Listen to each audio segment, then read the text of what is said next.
Phone calls రావడం, blank calls రావడం, వచ్చే వాళ్ళని రాకుండా ఆపడము, ఇవన్నీ ఏవో ఇన్సిడెన్సెస్ ఉంటే చెప్పిండు.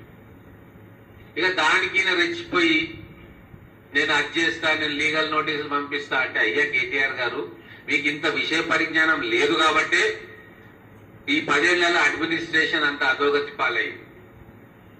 ఎవరికి ఏ సమస్య వచ్చినా ఫస్ట్ రిటర్న్ కంప్లైంట్ చేస్తారు అధికారులకు. మేము చేసింది కదే, ఎంక్వైరీ చేయండి, నిజానిజాలు తేల్చండి అన్నాక దాంట్లో లీగల్ నోటీస్ ఇవ్వాల్సిన అవసరం నీకేమొచ్చింది? అంటే సమాజానికి నువ్వు పెద్ద పోటుగాడివి, చూడు నేనేం భయపడలేదు, మళ్ళా కేసు ఇట్లా లీగల్ నోటీస్ కొట్టేసినా అని చెప్పడానిక? నీకు ఆస్కారమే లేదు. నువ్వు ఇవ్వాలి లీగల్ నోటీస్ అనుకుంటే పోలీసు వాళ్ళకి ఇచ్చుకో.